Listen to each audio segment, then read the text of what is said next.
I had not originally intended to stand because the topic had been so excellently covered by the previous speakers, in particular Honourable Martin Aldridge and Honourable Jorn Sibma, and also with a doff of the hat here to my Honourable colleague Sophia Mormont, who has put our position very clear as the party. However, as the only active doctor in the chamber, in fact, one of two in the House, I think it appropriate that you hear from an active doctor how we see what's going on just now.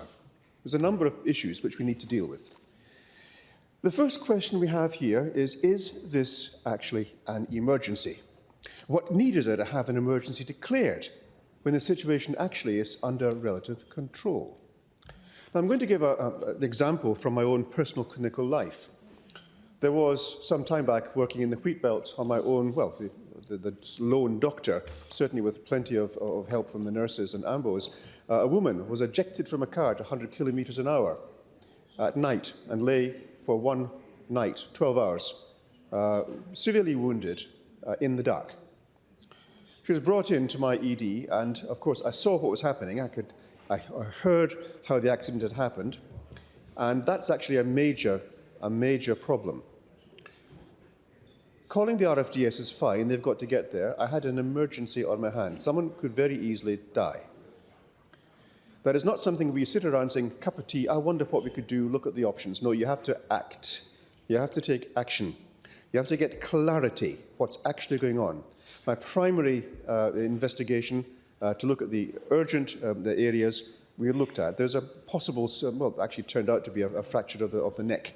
Other vertebral fractures, there were rib fractures, there was a large laceration, there was possibly chest contusion. She was losing consciousness and becoming increasingly confused. It was dangerous. So the first thing I did, of course, was the emergency procedures, putting in a line, getting all the observations done.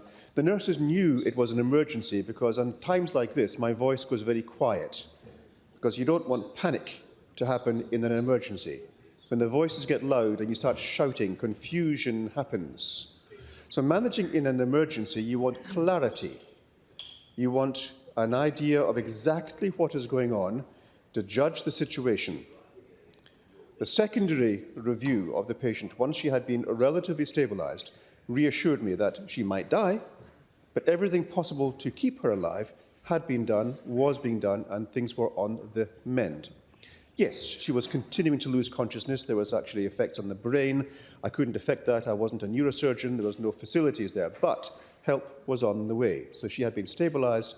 And I had great pleasure in seeing her some months later, completely well, having been very well managed in the trauma ward in Royal Perth Hospital. Now, this is what an emergency demands. It does demand that we need clarity. What is the actual problem? And then what needs to be done? And how is the progress monitored? We have exactly the same situation here. I won't take much of your time. Exactly the same situation here when COVID came out. And we saw that there was a tremendous, I think Honourable Jorn Sibma was mentioning the views we had of Italy and in China for that matter and elsewhere in America, the bodies piling up. I have further practical experience because I was also an active GP in Hong Kong when SARS reigned, and that was about 2-3% death rate then as well. Now, you'll note that the virus here is actually a SARS virus, very similar. And at the time, with people dying in quite large numbers, including doctors and nurses in the hospital, the state of Hong Kong, the city of Hong Kong, went into an emergency mode. And things were done then, mirroring much of what has happened in this state as well. And I have to give thanks to the McGowan government for what happened, because very good measures were taken. Our state was kept well. Our state was kept safe. And we ought to give thanks where thanks is due to an excellent management. But the question remains, is it right now? I said initially we needed clarity. And for that clarity, we need information. That urgent case I saw, that emergency, the information we got by the observations and by my examination, this is a likely thing here happening. That was the information I needed to then give clarity. Then what happened was the transparency. I needed to explain to the staff what will happen to the RFDS. This is what the situation is. You will come here as a priority one. So the information and the transparency was critical to managing an emergency. But once she had been stabilised, there was no emergency. It was a critical situation, but it was managed. And the critical situation we have had in our state is being managed. Do we have the need for further emergency measures? Or have we got perfectly adequate legislation in the Public Health Act 2016 and the Emergency Management Act 2005? And I would put it to you, we do. Perfectly sensible measures there which need no further action at this moment. We have a Chief Health Officer who is perfectly capable of enacting the legislation, the existing legislation to declare a state of emergency, at which time, once it has been managed, we can then take it further, if we so need. I was a bit disturbed, I must say, I was very disturbed, that the information is actually a point of contention here. For example, and I'm going to give you actual facts here, because the scientific approach is needed. We need good science. The foundation of all good science is asking a question. What is the problem? Define the problem. What do we actually have? And then you formulate your thesis, your hypothesis, and then you move on to asking the question, what happens if? You put out this, and then you study it, and you get an answer. We were right, we were wrong, we'll put out another hypothesis. We ask a question. The whole foundation of our scientific knowledge starts with a question. Everything we see today, every item that we see, has been touched at some time by the question, what would happen if? What would happen 1,000 years ago if we sawed the wood in a certain way to make the panelling we have here? Everything starts with a question. And yet, I have got colleagues in this state and elsewhere in this nation who have been banned from work because they dared to ask a question which flew in the face of current perceived wisdom. When they asked, for example, what's the scientific underpinning for, say, going for the AstraZeneca rather than Pfizer? Or for the South Australian vaccine, why was it not permitted? Or when they ask about the actual values here, does it actually work? What about the side effects that are going on there? I do not know the answers to that, but I will happily ask the question, because I too am a man of science. However, colleagues of mine have been struck off for referring, not struck off, they've been suspended for referring to a scientific paper which gave evidence to the contrary.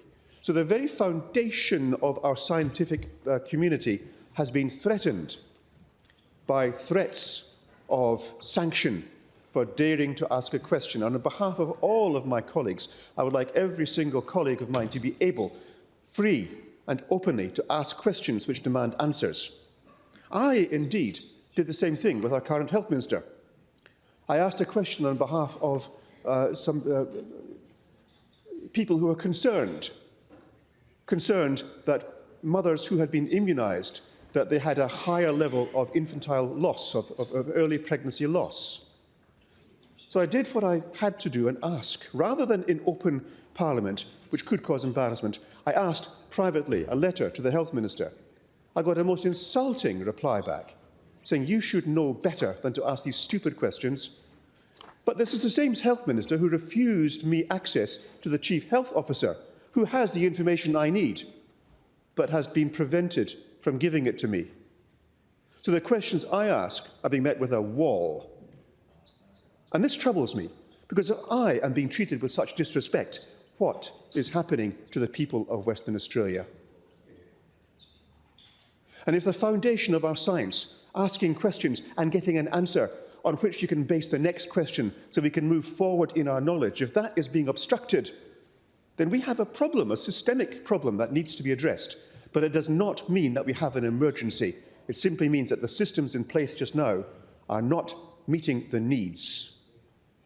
So I will be putting forward the understanding that I oppose this measure. I will stand against it. While I respect and welcome what the government has done so far, there has to be a time when we declare a limit. I think we have reached that limit. The government has done very well. However, I'm open to be informed of other information. For example, the modelling. We spoke about transparency earlier. The modelling we need to see what is likely to happen has not been made public. It has not even been made available to the members of this House. How are we then able to hold the government to account, to review what needs to be done, if we are being withheld from the information we need to make a reasoned, rational decision? This troubles me greatly. It troubles me deeply. And I think this needs to be taken into account by a government which so far has treated people like myself with disrespect. And I resent that.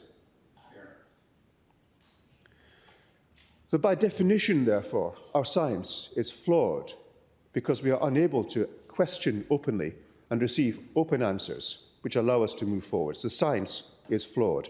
The transparency is non-existent. The modelling is absent. The only doctor in the upper house has been refused access to information so I can tell my constituents that I'm supporting the government because. And bear in mind, colleagues, I did at the very outset say I will do what I can to support the government. I will do what I can to ensure that the emergency as we had then is best managed. And that offer was callously just ignored. Unimportant. The hubris of a government which doesn't need people like myself to support them because you have the numbers, as indeed the numbers you will have for passing this bill. So while I will praise the government, rightly so, for what they have done, I will also ask that you consider openly, sincerely, that the time for emergency measures is past and we need to move forward to preparing for the next pandemic because it will surely come, if not this year, next decade, next 100 years. We need to be prepared. There are things happening in our microbiological world where things are going to go very bad very quickly if bad luck hits. So I would prefer that we moved away from this idea of ongoing rolling emergency measures to creating a proper pandemic response. This is the scientific approach to doing that. It's the medically authorised approach to dealing with this. It is good sense. And I would ask that you consider seriously that this be done.